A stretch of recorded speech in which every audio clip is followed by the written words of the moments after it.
Happy Pride Month! Today we're going to be talking about aromantic representation, why we need it, what to avoid with it, how to do it right, and more. As always, this video is for members of the LGBTQIA+ community and our allies, so if you're a bigot, you can click off right here. And don't even bother writing a mean comment. I honestly could not care less about your opinion if you're only writing one to be rude. Sup peoples, and welcome back to another video.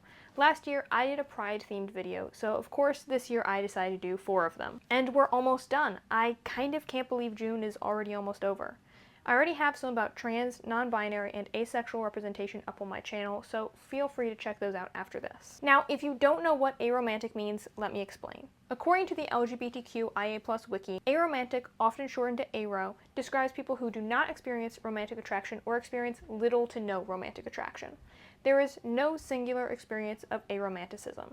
Now, I do not personally identify as aromantic, though I'm not entirely sure what my romantic orientation is yet. But if you notice me making any mistakes, please point them out in the comments. I've done the best I can with the research here, but I can always learn more. Which brings me to my first point. Research. This was the first point in all 3 of the other videos as well, so if you're watching the whole series, you're probably sick of me talking about it, but it's important. Whether you're a part of the community you're writing about or not, research is key, because every single experience is different. Think about what I just told you about aromanticism.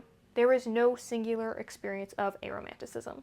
Like I said in the video on asexuality, the only way to get more obvious than that is by shouting the words, "Everybody is different" from the rooftops, which I might just do if I wasn't scared of climbing up on top of my roof. But you don't need to be aromantic to write an aromantic character well. It might help, but with research and care, you can do a wonderful job even if you're not a part of the LGBTQIA+ community at all. Now, how do you do this research? There are 1,000,001 YouTubers, Instagrammers, TikTokers, and more talking about their experiences and sharing them online. That's how I've learned everything I know. They are great resources for learning about the community and seeing examples of people's experiences being a part of it. And the more different experiences you're exposed to, the better picture you'll get in your mind of how to create a new and unique experience for your very own character.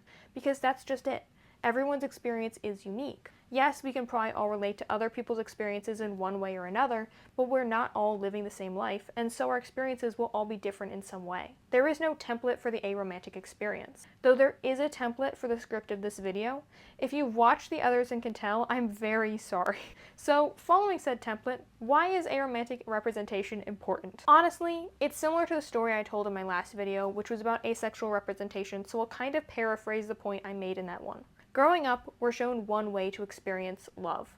And for the people who don't experience it that way, they can be made to feel broken and think there's something wrong with them. It can even make them force themselves to do things they don't want to do, staying in relationships that they think they need to have a full life. I know that while my experience was more related to sexuality than romantic orientation, and I was lucky enough never to do anything I didn't want to do, I did at times consider it because I thought that if I just did it, maybe I would like it and it would fix me, when I did not need to be fixed. When I write asexual and aromantic representation, it's different than when I write any other kind of representation, because I know that feeling where you think you're broken.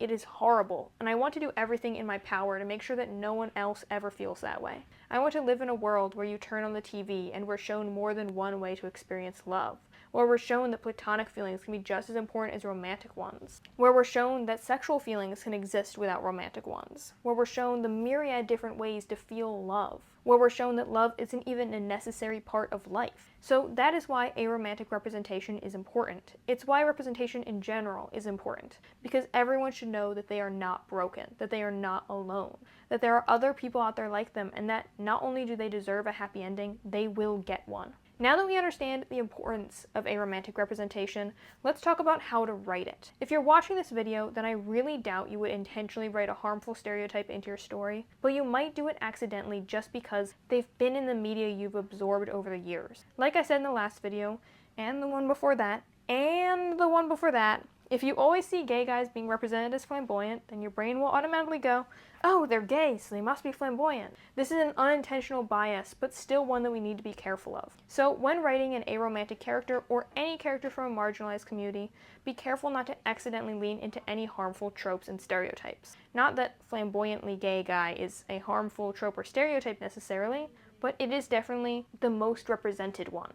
That's one of the reasons that research I mentioned is so important. Aromantic people unfortunately experience quite a lot of erasure and discrimination, similarly to asexual people. They are often dehumanized, told they just haven't found the right person yet, or treated as though they can't feel love. Here are a few misconceptions to avoid. Often, aromantic identities, and asexual and non-binary ones for that matter, are saved for sci-fi aliens, robots, the undead, and other non-human species, which is understandably frustrating. If there was one cool aromantic cyborg character, I bet people would be into it. But when that is all there is, the implications become pretty obvious. Media is saying that you're not human, that you're something else, and by extension, implying that there is something wrong with you, which is messed up and wrong and inaccurate and false and all the other words for no that I can't think of off the top of my head right now. Another misconception is that aromantic characters cannot experience love. They are often shown to be cold and unfeeling, antisocial, and/or afraid of commitment, which is, again, incorrect. What do all these misconceptions have in common?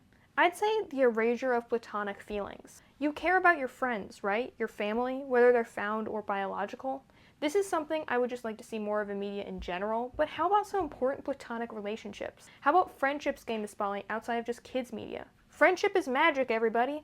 Why do we forget about that once we hit puberty? But be mindful not to just replace the romantic relationships in an aromantic character's life with platonic equivalents. People aren't defined by their relationships with others, and there are other ways to show that characters aren't cold and unfeeling, besides giving them a best friend that's a clear stand-in for a partner. So now that we have all these misconceptions out of the way, and we know that platonic relationships can be just as powerful as romantic ones, as well as that characters don't need to be defined by their relationships with others, what's next? This is usually the part of the video where I say diversity and talk about the common stereotypes we see in media and urge you to represent aromantic characters of all shapes and sizes, of all skin tones, and of all identities. But I honestly can't think of any aromantic characters right now other than Isaac from Heartstopper and Lilith from the Owl House. So how about any representation at all? I would love to see that, and I bet the aromantic community would too.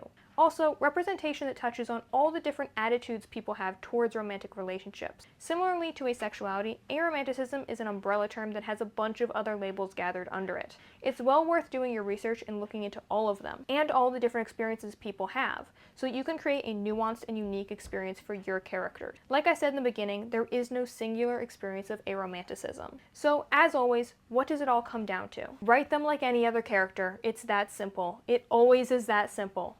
Just write a good character who happens to be aromantic. Aromantic is not a personality trait. It doesn't dictate anything about them other than their romantic orientation. Hopefully, this video and all of you wonderful people watching it can help bring a bit more aromantic representation to the world. If there's something that you wish there was more of in aromantic representation, comment it down below. Speaking of representation, if you want to rep both your queer sibs and this channel, I now have a shop. Check it out in the description, as there you can find my Pride Month exclusive rainbow Sup Peoples shirts. I will be taking them down on the 1st of July, so make sure to get one before they're gone. I hope that you had a wonderful Pride Month and enjoyed this series.